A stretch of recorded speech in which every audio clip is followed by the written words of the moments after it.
The topic for today's meditation is sin and paralysis. We need to understand that sin causes sicknesses. Especially Bible has record that sin caused paralysis. We know well there was a paralysis man. He couldn't move around. His friends brought him before Lord Jesus Christ. Lord Jesus Christ was in a house preaching the word, and because the house was overcrowded, they did not find the way to move him in. So they climbed up on the ceiling, removed the tiles, and they lowered him in front of Lord Jesus Christ. Seeing their faith, Lord Jesus Christ demonstrated healing. But let us understand the process, how he performed the healing. Now, let us read the words from Luke chapter 5, verses beginning from 20. And when he saw their faith, he said unto him, Man, thy sins are forgiven. Thy sins are forgiven. Here we understand Lord Jesus Christ did not touch him. He did not command healing instantly. He said, Your sins are forgiven. Immediately, the Pharisees and the scribes who were around him, they started commenting against Lord Jesus Christ. They were criticizing Lord Jesus Christ. Let me read those criticism that is seen in verse 21. And the scribes and the Pharisees began to reason, saying, Who is this which speaketh blasphemies? Who can forgive sins but God alone? Here we understand the Pharisees and the scribes criticizing Lord Jesus Christ, stating, Who is this Lord Jesus Christ to pardon someone's sin? They said, except God, nobody can forgive someone's sin. But Bible says, the name of Lord Jesus Christ itself has the meaning that he came into the world to pardon our sins. Let me read that verse for you. Matthew chapter 1 verse 21. And she shall bring forth a son, and thou shalt call his name Jesus, for he shall save his people from their sins. The name Jesus means he shall save his people from their sins. But there, the Pharisees and the scribes did not know that Lord Jesus Christ's mission was to pardon people, to forgive sins. So to make them understand, he did not perform the healing immediately. Rather, he said, Your sins are forgiven. Then finally, Lord Jesus Christ continued to speak to the gathering. That let me read from Luke chapter 5, verses beginning from 22. But when Jesus perceived their thoughts, he answering said unto them, What reason ye in your hearts? Whether it is easier to say, Thy sins be forgiven thee, or to say, Rise up and walk. So Jesus Christ was questioning them. Which is easier? Whether to command healing or to forgive someone's sin. We know well, pardoning someone's sin is something very difficult. Lord Jesus Christ could have performed a miracle. Simply, he could have commanded healing. But he wanted to show the crowd that he had the authority to pardon sins. Then finally, Lord Jesus Christ proved his authority to the Pharisees and the scribes. Let me read verse 24.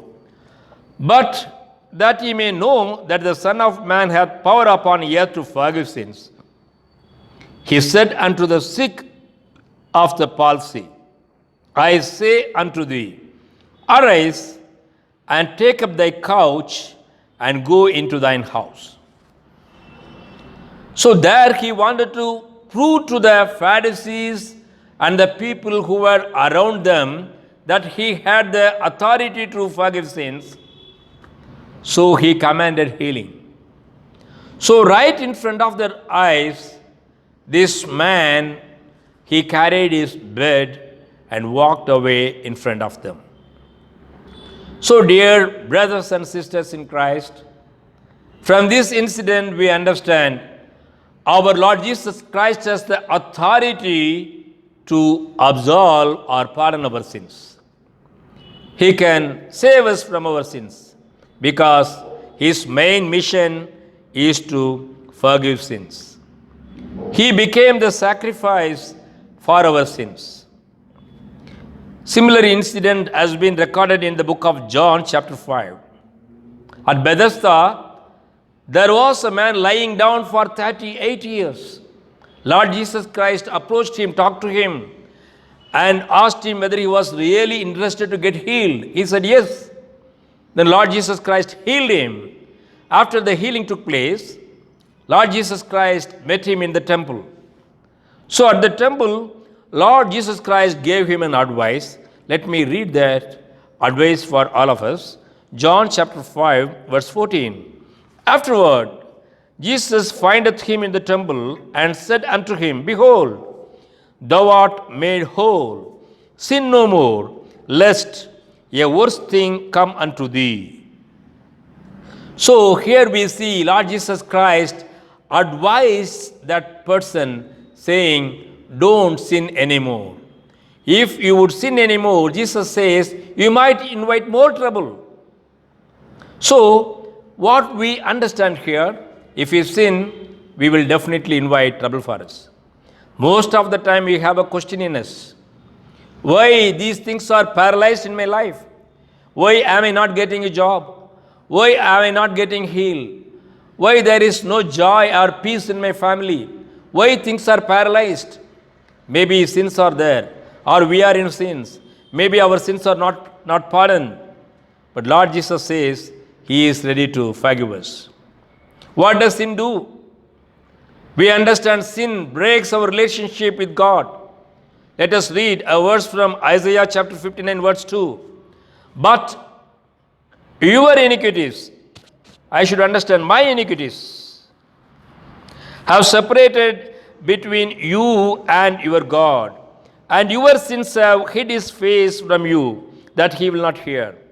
Here we understand our iniquities have separated us from God, and our sins have hid God's face from us. So, dear brothers and sisters, this sin separates us from God. This sin hides the face of God to us. So, what is the result? From verse 1, we understand God has thrown a challenge before us. Let me read that challenge.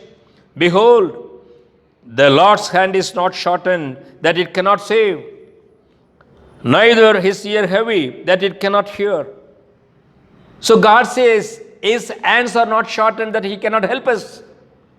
His ears are not deaf that he cannot hear our prayers. But why our prayers are not answered? The reason is because of our sins, our wickedness, our iniquities. So, we need to be pardoned of our sins. When Lord Jesus Christ pardoned the sins of the man with paralysis, we understand he walked away. He could walk. So, we have to repent for our sins and we have to seek forgiveness from God Almighty. When I keep on repeating sin, sin, we need to know what does Bible say about sin. Though there are many verses and many things recorded in the Bible, let me read out 3 verses for you. Number 1, 1 John chapter 3, verse 4. Whosoever committeth sin transgresseth also the law. For sin is the transgression of the law. So here we understand if anyone transgresses or trespasses the law, that is sin. Again from 1 John chapter 5, verse 17. All unrighteousness is sin. If you are unrighteous in anything, that is sin. Again, James chapter 4, verse 17. Therefore to him that knoweth to do good and doeth it not, to him it is sin. If anyone knows that he has to do some charity, something good, and he fails to do, that will be sin against him. So what is righteousness? What is the law of God? God has put everything in a single words. In a single words, God has put his law. Let me read that words for you. Matthew chapter 7 verse 12.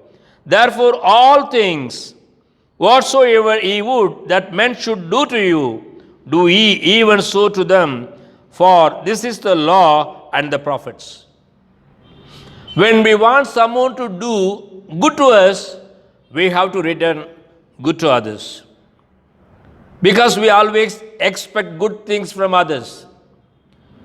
So when we don't want someone to park his vehicle in front of our door, what do we do for others? Are we mindful to follow the same to others also? So most of the time we expect so many things from others, but we don't do that. So Bible says the real law is whichever we expect from others, the same we have to do for others. When we trespass this golden rule, we trespass the law, we commit sin. Again, when someone is in need, we have to do charity. We have to help. When we fail to do that, that will be sin according to James 4:17. So, we have to be careful not to sin.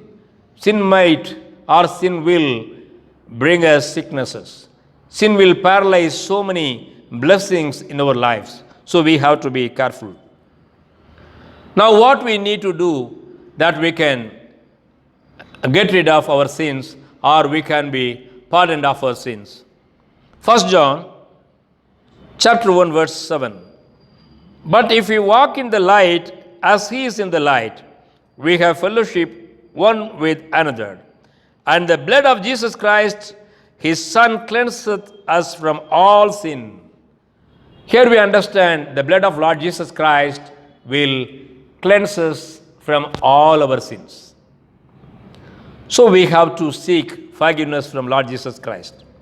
Lord Jesus Christ has paid the price for our sins on the cross of Calvary. When he pardons our sins, we will be forgiven. Again, what we have to do? Verse 9.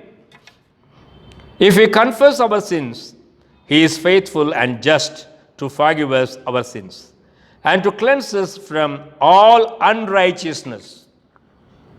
So we have to confess our sins. We know well, the paralyzed man was brought near Lord Jesus Christ. So we too have to get closer to Lord Jesus Christ. We have to come nearer to him. We have to come closer to him. We have to seek him. Then we have to confess our sins to him. When we confess our sins to him, Bible says he will forgive our sins. He will cleanse us from all our unrighteousness. When these things are done, we will be pardoned of our sins and God will definitely heal us. I do remember an incident recorded in the book of Sadhu Sundar Singh. As Sadhu Sundar Singh was walking on Himalayas, he saw a Sadhuji meditating.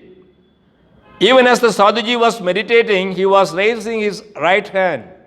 So Sadhu Sundar Singh went near to him and spoke to him and asked him, "Brother, why are you raising your hand up when you are meditating?" He said, "With this hand I beat up many people. So I have committed a lot of sins using this hand. That is the reason I am punishing my hand." Then Sadhu Sundar Singh said, "This act won't get you forgiveness." Immediately the Sadhuji who was meditating, he got angry. He was about to beat up Sadhu Sundar Singh. Then Sadhu Sundar Singh said, "Stop. This is the reason I said, see, still the same anger is in you. You raised your hand for so many hours, yet no use." So from Romans chapter 7 we understand, sin is living in us. Because sin is living in us, we keep on sinning. So only Lord Jesus Christ has to forgive us, otherwise sin will live in us and we will keep on committing sins. So let me read just one verse to make you understand how it works. Romans chapter 7 verse 20. Now if I do that I would not, it is no more I that do it, but sin that dwelleth in me. So here we understand, willingly we don't sin, but the sin which is living in us that causes us to sin. So, dear brothers and sisters, we can't get rid of sins by our own efforts. Lord Jesus Christ He has to forgive us, pardon us. He has to command divine forgiveness. Then only we will be forgiven. Once we are forgiven, then we will be blessed by God Almighty. From John chapter 8, verse 36, we understand, if the Son therefore shall make you free, ye shall be free indeed. So, Son means Lord Jesus Christ. If He would make us free, we will be free. If He doesn't make us free, we will be bound. So let us seek forgiveness from Lord Jesus Christ. When Lord Jesus Christ demonstrated His power to forgive sins by performing a miracle, the people around Him understood that He could forgive sins. Today, we too need to experience that one. Let us seek forgiveness from Lord Jesus Christ. Even as our sins are forgiven, the things which are paralyzed in our lives, maybe many blessings, many good things, we will have the healing touch of Lord Jesus Christ. We will get the deliverance from Lord Jesus Christ. We all will be blessed. Let us come closer to Lord Jesus Christ. Let us seek His forgiveness. Let us confess our sins to Him. Then we will be forgiven and we can receive God's blessings from Him. Let us pray now. Father God, we thank the Lord for You have taught us the importance of seeking forgiveness from Thee. Moreover, O Lord, You have made us to understand that You have the authority to forgive our sins. Lord Jesus, we pray that You will forgive us of our sins and iniquities. Bless us. Lord, You touch us, O Lord, that we will be healed from all kind of paralysis in our lives. Maybe many things are paralyzed in our lives, O Lord. Today, let us be liberated. In Jesus' precious name we pray. Amen. Dear brothers and sisters, thanks for watching this video. If you want to have any doubts cleared, you can call me by the number shown on the screen, or you can write to me by the email ID shown on the screen. Thank you. May God bless us all.